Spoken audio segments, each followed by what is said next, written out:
Break ನಂತರ news ಲಂಚ್ಗೆ ಸ್ವಾಗತ. ಅಂತೂ ಇಂತೂ ತಮಿಳುನಾಡಿಗೆ ಕಾವೇರಿ ನೀರು ಬಂದ್ ಮಾಡಲಾಗಿದೆ. ಕೆಆರ್ಎಸ್ನಿಂದ 5 ಕ್ರಸ್ಟ್ ಗೇಟ್ಗಳ ಮೂಲಕ ಹರಿತಾ ಇದ್ದ ನೀರನ್ನು ನಿನ್ನೆ ರಾತ್ರಿ ನಿಲ್ಲಿಸಲಾಗಿದೆ. ಇದರಿಂದ ಕಾವೇರಿ ಕೊಳ್ಳದ ರೈತರು ನಿರಾಳರಾಗಿದ್ದಾರೆ. ತಮಿಳುನಾಡಿಗೆ ನೀರು ನಿಲ್ಲಿಸಿದ ಬಳಿಕ ಜಲಾಶಯದಲ್ಲಿ ನೀರಿನ ಮಟ್ಟ ಎಷ್ಟಿದೆ, ನಾಲೆಗಳಿಗೆ ಎಷ್ಟು ನೀರು ಹರಿದು ಹೋಗ್ತಿದೆ, ರೈತರ ಬೆಳೆ ಹೇಗಿದೆ ಎಲ್ಲವನ್ನ ವಿವರಿಸ್ತಾರೆ ನಮ್ಮ ಮಂಡ್ಯ ಪ್ರತಿನಿಧಿ ಮಂಜುನಾಥ್. ಅಂತೂ ಇಂತೂ ಸರ್ಕಾರ ರೈತರ ಕಾವೇರಿ ಹೋರಾಟಕ್ಕೆ ಮಣಿದಿದೆ. ತಮಿಳುನಾಡಿಗೆ ಹೋಗುತ್ತಿರುವ ನೀರನ್ನು ನಿನ್ನೆ ರಾತ್ರಿ ಸರ್ಕಾರ ನಿಲ್ಲಿಸಿದೆ. ಬನ್ನಿ, ಈಗ ನಾವು KRS ಅಲ್ಲಿದ್ದೀವಿ. ಯಾವ ಗೇಟ್ ಮೂಲಕ ನೀರು ಹೋಗ್ತಾ ಇತ್ತು, ಈಗ ಅಲ್ಲಿ ವಸ್ತುಸ್ಥಿತಿ ಹೇಗಿದೆ ಅಂತ ತಿಳ್ಕೊಂಡು ಬರೋಣ. ಈಗ ನಾವು KRSನ ಹೊಸ ಸೇತುವೆ ಮೇಲಿದ್ದೀವಿ. ಇಲ್ಲಿಂದ ನಾವು ನೋಡಬಹುದು KRSನ ಗೇಟನ್ನು ಈ +80 ಅಡಿ ಮಟ್ಟದ ಗೇಟ್ ನಮಗೆ ಕಾಣ್ತಾ ಇದೆ. ಇಲ್ಲಿಂದ ತಮಿಳುನಾಡಿಗೆ ನೀರು ಬಿಟ್ಟಿರುವಂಥದ್ದು. ಆದರೆ ಈಗ ನಿನ್ನೆ ರಾತ್ರಿಯಿಂದ ಆ ನೀರು ಸಂಪೂರ್ಣವಾಗಿ ಸ್ಥಗಿತ ಆಗಿದೆ. ಅಲ್ಪ ಪ್ರಮಾಣದಲ್ಲಿ ನೀರು ಹೋಗ್ತಾ ಇರುವಂಥದ್ದು. ಅಂದರೆ ಇದು ಸೋರಿಕೆಯಲ್ಲಿ ಹೋಗಿರುವಂಥ ನೀರು. ಇದು ಯಾವುದೇ ರೀತಿಯಲ್ಲಿ ತಡೆಯಲಿಕ್ಕೆ ಆಗಲ್ಲ. ಕಳೆದ 28ರಿಂದ ನಿನ್ನೆ 8ನೇ ತಾರೀಕು ತನಕ ನಿರಂತರವಾಗಿ ಸುಮಾರು 9,000 ಕ್ಯೂಸೆಕ್ ಹಾಗೂ 15,000 ಕ್ಯೂಸೆಕ್ ನೀರು ಹರಿದು ಹೋಗಿದೆ. ಇವಾಗ ಸ್ಥಗಿತಗೊಳಿಸಿದ್ದಾರೆ. ಈ ಒಂದು ಪರಿಣಾಮದಿಂದ ನದಿಗಳೆಲ್ಲ ಖಾಲಿಯಾಗಿ ಕಾಣ್ತಾ ಇದೆ. ಈಗ ನಿಮಗೆ ಕಾಣ್ಬೋದು, ಈಗ ಸೇತುವೆ ಬಲಭಾಗ ಇದು. ಇಲ್ಲಿ ಸಂಪೂರ್ಣವಾಗಿ ನೀರಿನ ಪ್ರಮಾಣ ಕಡಿಮೆ ಆಗಿದೆ. ಯಾಕಂದರೆ ನಿನ್ನೆ ರಾತ್ರಿ ತಮಿಳುನಾಡಿಗೆ ಹೋಗುತ್ತಿರುವಂಥ ನೀರನ್ನು ಸರ್ಕಾರ ನಿಲ್ಲಿಸಿದೆ. ಈ ಒಂದು ಹಿನ್ನೆಲೆಯಲ್ಲಿ ನದಿಯಲ್ಲಿ ನೀರಿನ ಪ್ರಮಾಣ ತೀರಾ ಕುಸಿದಿದೆ. ಸೋರಿಕೆಯಾಗಿ ಮತ್ತು ಮಳೆ ನೀರು ಮಾತ್ರ ಈಗ ನದಿಯಲ್ಲಿ ಹರಿದು ಹೋಗ್ತಿರುವಂಥದ್ದು. ಈಗ ಇನ್ನೊಂದವರೆಗೆ ನಾವು ಇಲ್ಲಿ ಗಮನಿಸಬೇಕಾದಂಥ ಒಂದು ಪ್ರಮುಖವಾದ ಅಂಶ ಏನೆಂದರೆ, ಈಗ KRSನ ನೀರಿನ ಮಟ್ಟ 104.80 ಇದೆ. ಅಂದರೆ ಇಲ್ಲಿ ಹೊರಹರಿವು ಕೂಡ ಸುಮಾರು 4,000ದಷ್ಟು ಇದೆ, ಒಳಹರಿವು ಸುಮಾರು 6,000ದಷ್ಟು ಇದೆ. ಆದರೆ ಹೊರಹರಿವು ಅಂದರೆ ಈಗ ಇರುವಂಥದ್ದು ನೇರವಾಗಿ ನದಿಗೆ ಹೋಗುವಂಥದ್ದಲ್ಲ, ಇದು ನಾಲೆಗಳಿಗೆ ಹೋಗುವಂಥದ್ದು. ಬನ್ನಿ, ಆ ನಾಲೆಗಳಲ್ಲಿ ಎಷ್ಟಿದೆ, ನಾಲೆಗಳಿನ ಪರಿಸ್ಥಿತಿ ಹೇಗಿದೆ ಅಂತ ನೋಡ್ಕೊಂಡು ಬರೋಣ. ಈಗ ನಾವು KRSನ ಪ್ರಮುಖ ನಾಲೆಯಾದಂತಹ ವಿಸಿ ನಾಲೆ ಇದ್ದೀವಿ. ಈಗ ನೀವು ನೋಡ್ಬೋದು, ಇದು ವಿಸಿ ನಾಲೆ. ಯಾಕಂದರೆ ಮಂಡ್ಯ ಜಿಲ್ಲೆಯ ಎಲ್ಲ ತಾಲೂಕುಗಳಿಗೆ ನೀರು ಪೂರೈಸುವಂತಹ ಒಂದು ಪ್ರಮುಖ ನಾಲೆ. ಅಂದರೆ ಮದ್ದೂರು ಆಗಿರ್ಬೋದು, ಮಂಡ್ಯ ಆಗಿರ್ಬೋದು, ಹೀಗೆ ಶ್ರೀರಂಗಪಟ್ಟಣ ಆಗಿರ್ಬೋದು, ಪಾಂಡವಪುರ, ಹೀಗೆ ಪ್ರಮುಖ ಎಲ್ಲ ತಾಲೂಕುಗಳಿಗೆ ಈ ನಾಲೆ ಮೂಲಕ ನೀರು ಹೋಗುವಂಥದ್ದು. ಈಗ KRSನಲ್ಲಿರುವಂಥ ಹೊರಹರಿವೇನಿದೆ ಅದರಲ್ಲಿ 3,000 ಕ್ಯೂಸೆಕಷ್ಟು ನೀರು ಇಲ್ಲಿ ಹರಿದು ಹೋಗಿರುವಂಥದ್ದು.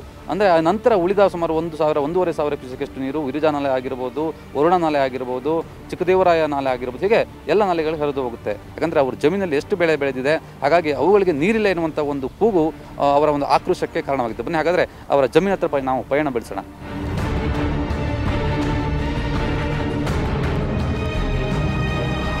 ಇಲ್ಲಿ ನೀವು ನೋಡಬಹುದು, ಸಾವಿರಾರು ಹೆಕ್ಟೇರ್ ಪ್ರದೇಶದಲ್ಲಿ ರೈತರು ಭತ್ತ ಮತ್ತು ಕಬ್ಬುಗಳನ್ನು ಬೆಳೆದಿರುವಂಥದ್ದು. ಹಾಗಾಗಿ ಮುಂದಿನ ಬೆಳೆಗಳಿಗೆ ನೀರಿರಲ್ಲ. ಹಾಗಾಗಿ ತಮಿಳುನಾಡಿಗೆ ನೀರು ಕೊಡಲು ಸಾಧ್ಯವಿಲ್ಲ. ಈಗ ಬೆಳೆದಂತಹ ಬೆಳೆಗೆ ನೀರಿಲ್ಲ, ಇದು ಕಮರಿ ಹೋಗುತ್ತೆ ಎನ್ನುವಂಥ ಒಂದು ಆತಂಕ ಸಹಜವಾಗಿ ರೈತರಲ್ಲಿತ್ತು.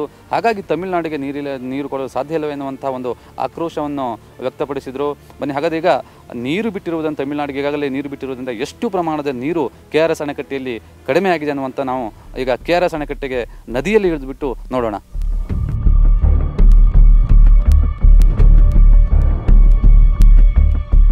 ಈಗ ನಾವು KRS ಡ್ಯಾಮ್ನ ಹಿಂಭಾಗದಲ್ಲಿದ್ದೀವಿ. ತಮಿಳುನಾಡಿಗೆ ನೀರು ಬಿಟ್ಟಿರುವಂಥ ಹಿನ್ನೆಲೆಯಲ್ಲಿ ಡ್ಯಾಮ್ನಲ್ಲಿ ಅಗಾಧವಾದಂಥ ನೀರು ಕಡಿಮೆ ಆಗಿದೆ. ಅಂದರೆ ಈಗ ಸುಮಾರು 10 ದಿನಗಳ ಕಾಲ ನಿರಂತರವಾಗಿ ನೀರು ಬಿಟ್ಟಿರುವಂಥ ಹಿನ್ನೆಲೆಯಲ್ಲಿ ಡ್ಯಾಮ್ನಲ್ಲಿ ಸುಮಾರು 3.5 TMC ನೀರು ಕಡಿಮೆ ಆಗಿದೆ.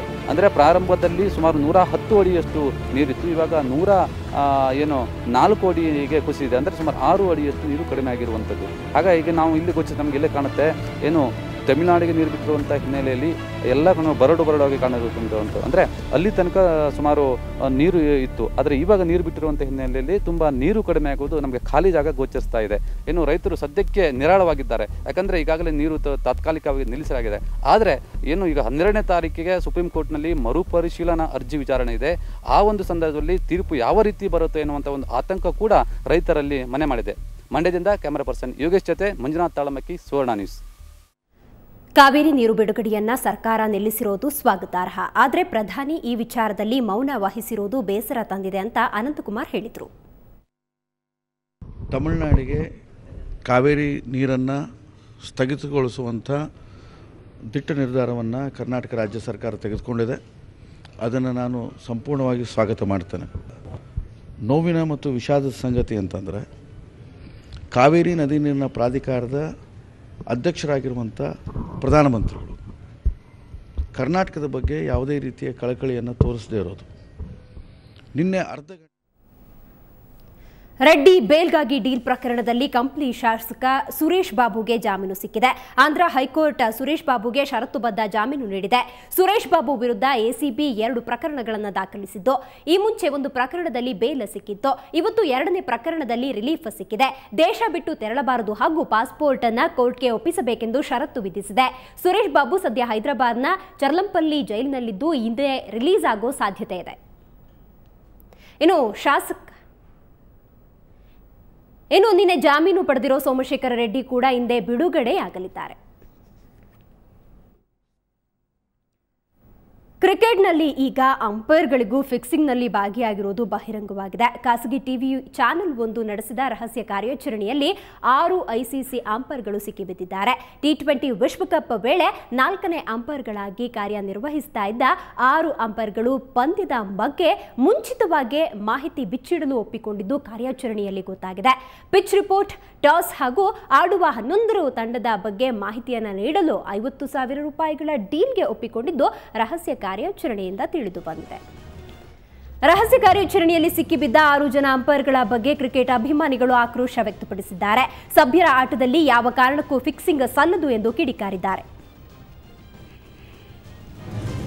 ಜನರಿಗೆ ಇರ್ತಕ್ಕಂಥ ಕ್ರೇಜ್ ಕ್ರಿಕೆಟ್ ಮೇಲೆ ಇರೋದು ಕಡಿಮೆ ಆಗುತ್ತೆ ಸರ್. ಮ್ಯಾಚ್ ಫಿಕ್ಸಿಂಗಿಂದ ಇಡೀ ದೇಶನೇ ತಲೆ ತಗ್ಗಿಸ್ಬೇಕಾಗುತ್ತೆ. ಏನಂತಂದರೆ ಚಿಕ್ಕ ಮಕ್ಕಳಿಂದ ಹಿಡಿದು ಮುದುಕರ ತನಕ ಕ್ರಿಕೆಟ್ ಅಂದರೆ ತುಂಬ ಎಲ್ಲರೂ ಇಷ್ಟಪಡ್ತಾರೆ, ಎಲ್ಲರೂ ನೋಡ್ತಾರೆ, ಎಲ್ಲರೂ ಎಂಜಾಯ್ ಮಾಡ್ತಾರೆ. ಆದರೆ ಈ ಮ್ಯಾಚ್ ಫಿಕ್ಸಿಂದ ಅಂಪೈರ್ಸ್ ಆಗಿರ್ಬೋದು ಅಥವಾ ಪ್ಲೇಯರ್ಸ್ ಆಗಿರ್ಬೋದು ಇವರು ಮಾಡೋದ್ರಿಂದ ಎಲ್ರಿಗೂ ಒಂಥರ ಬೇಸರ ಆಗಿದೆ. ಅಂಪೈರು ಈ ಥರ ಮಾಡೋದ್ರಿಂದ ಬೌಲರ್ಗಾಗಲಿ ಬ್ಯಾಟ್ಸ್ಮನ್ಗಳಿಗೆ ತುಂಬ ತೊಂದರೆ ಆಗುತ್ತೆ. ಬಟ್ ಅವರು ಜೀವನನೇ ವೇಸ್ಟ್ ಆಗಿಬಿಡುತ್ತೆ. ಯಾಕಂದರೆ ಒಂದು ವಿಕೆಟು ತುಂಬ ಮುಖ್ಯ. ಆದ್ದರಿಂದ ಈ ಬೇಲಿನೇ ಎದ್ದು ಹೊಲ ಮೇದಂಗೆ ಆಗುತ್ತೆ ಈ ಅಂಪೈರ್ಗಳು ಈ ಥರ ಮಾಡೋದ್ರಿಂದ. ಅಂಪೈರ್ಗಳೇ ಈ ಒಂದು ಅಕ್ರಮವಾದಂಥ ಚಟುವಟಿಕೆಗಳನ್ನ ತೊಡೆದಿರ್ತಕ್ಕಂಥದ್ದು ಈ ವಿಶ್ವದ ಒಂದು ಅತ್ಯಂತ ದೊಡ್ಡ ದುರಂತ ಅಂತ, ಮತ್ತು ಅದರಲ್ಲೂ ವಿಶೇಷವಾಗಿ ಕ್ರೀಡಾ ರಂಗಕ್ಕೆ ಒಂದು ದುರಂತವಾದಂಥ ದಿನ ಅಂತ ಹೇಳಲಿಕ್ಕೆ ನಾನು ಇಷ್ಟಪಡ್ತೇನೆ. ಈ ಅಂಪೈರ್ಗಳನ್ನ ಈ ಭ್ರಷ್ಟಾಚಾರ ಮಾಡಿದಾರಲ್ವಾ, ಅವ್ರನ್ನ ಅಂಪೈರ್ಗಳನ್ನ ಡಿಸ್ಮಿಸ್ ಮಾಡಬೇಕು. ಇವ್ರಿಗೆ ದೊಡ್ಡ ಶಿಕ್ಷೆನೇ ಕೊಡಬೇಕು. ಕಡಿಮೆ ಶಿಕ್ಷೆ ಕೊಟ್ಟರೆ ಯೂಸ್ ಆಗಲ್ಲ. ಇವ್ರಿಗೆ ಅಂಪೈರ್ಸ್ಗೆ ಕಠಿಣ ಶಿಕ್ಷೆ ಕೊಡಿಸ್ಬೇಕು. ಈ ಯಾರು ಮ್ಯಾಚ್ ಫಿಕ್ಸಿಂಗಲ್ಲಿ ಭಾಗಿಯಾಗ್ತಾರೋ ಅವರನ್ನು ಕಠಿಣವಾದ ಶಿಕ್ಷೆ, ಅಂದರೆ ಹೇಳ್ತಾರಲ್ಲ ಬೇರೆ ದೇಶದಲ್ಲಿ ಕೊಡ್ತಾರಲ್ಲ ಮರಣದಂಡನೆ, ಅದು ಕಠಿಣವಾದ ಶಿಕ್ಷೆ ಕೊಟ್ಬಿಟ್ಟು. ಇವಿಷ್ಟು ಹೊತ್ತಿನ ನ್ಯೂಸ್ ಲಾಂಚ್ ಸುದ್ದಿಗಳು. ನೇರ, ದಿಟ್ಟ, ನಿರಂತರ ಸುದ್ದಿಗಾಗಿ ನೋಡಿ ಸುವರ್ಣ ನ್ಯೂಸ್.